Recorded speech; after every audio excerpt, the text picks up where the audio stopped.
Are you a noob at Blender? Can you barely find out how to even move the starting cube? What's this? What's that? Well, then you've come to the right place. Let's get started. First, we are going to remove everything we started with. You can do this by holding left click and hovering your mouse over the thing you want to delete. Then right click or press X. Now that everything is out of the way, let's begin. Press Add and go to Meshes. You can add a lot, but first let's test it by adding a monkey. Wow, cool, isn't it? Delete it and then add a cube. Now that you have a cube, let's go over the basics Blender can offer.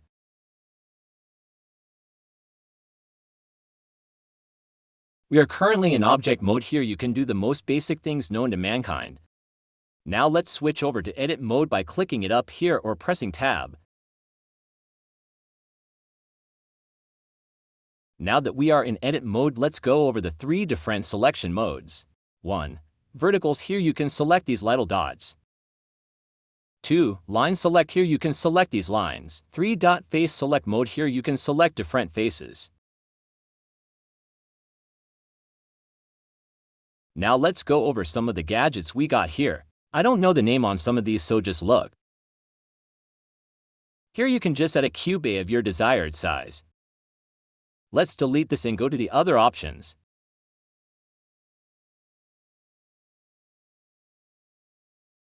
Here we have this. It changes the size of a face. And this inserts faces. This is nice for 3D modeling or adding extra things. Now we have a small face on face that we can move around.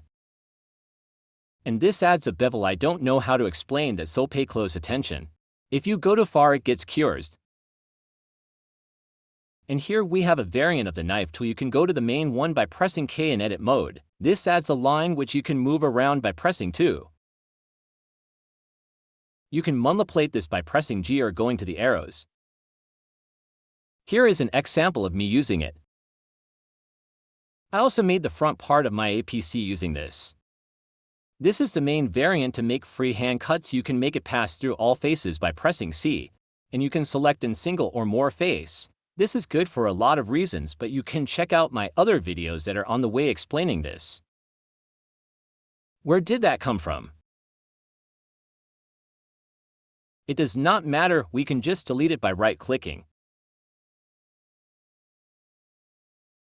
If you don't know how I'm redoing my actions, you can either press Ctrl-Z or go to the edit bar on the very top and select undo or redo. We also have this. I'm pretty sure it smoothens things out, but you can test it or watch cause I've never used this.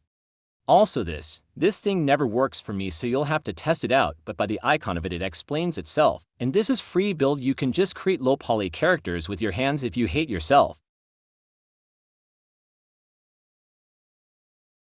Now let me tell you the different types of viewport settings. Here we have wireframe mode. This is good for 3D modeling. And next we have solid mode. This is good for if you want to preview your models when it's not rendered and when it without color. Next we have this mode. Sorry, I forgot the name, but this is for if you want to see your model with colors. It does not render your model. Here is how to add color to your model. Follow along. Go to the sphere icon at the bottom and click New. Wait for it to load, then click Base Color and change it to whatever you would like. And if you want to add to just one face, press 3 and click on a face and click Assign. Like so. Quick note, you have to be in this viewport shading mode or rendered mode to see the color you put on your mesh. Here is rendered mode. It shows what your scene looks like rendered but not fully rendered. And that is all the viewport shading modes and icons on edit mode. Oh yeah, we also have annotations if you want to annotate something. And these extra things, but no one uses them, so I'm skipping them for now. Next is sculpting. If you're wondering why this mode does not work for you, check out viewport shading and go to wireframe.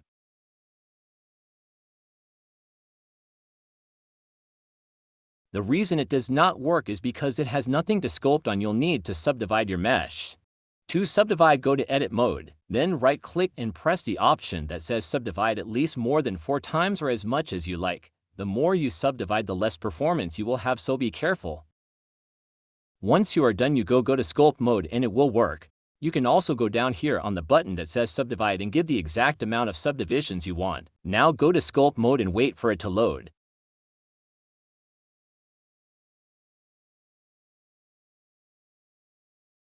And now you can sculpt whatever you want.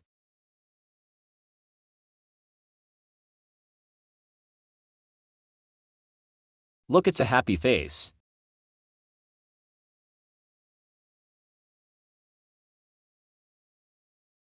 Now it's another happy face greater than XD.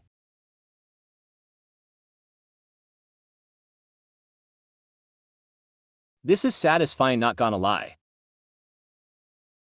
The more you subdivide, the better the relics seem.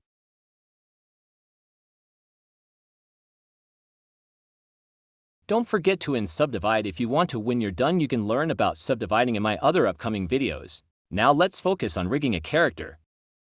To rig a character, you will need a character, so I will make one real quick.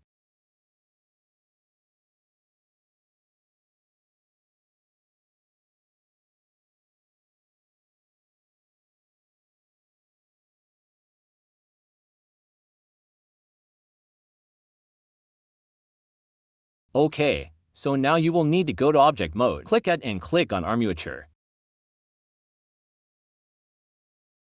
Let's call these little guy bones. Bone are like bones in really life, so you will need to poison them where you want to. Like if you want the arm to move, place one in the arm. It's that simple. If you place one inside your character but can't see it, follow along to see how to fix it.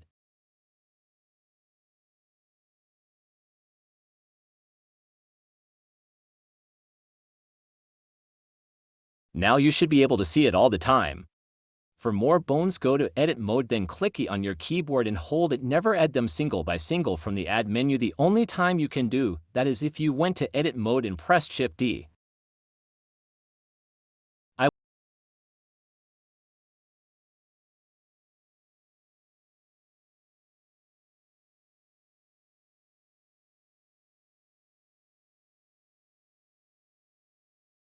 When you finish rigging your model, go to object mode.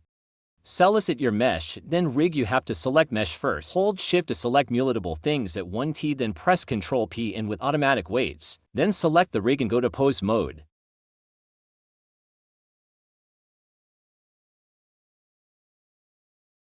Know your character can move.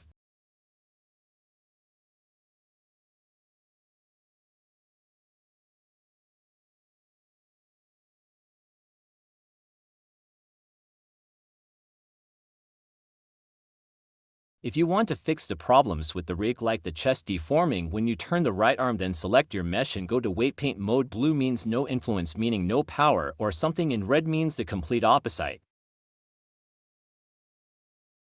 Thank you for watching. If you enjoyed the video, make sure to like and sub, cause I ain't edit this video for hours for nothing anyways. Bye.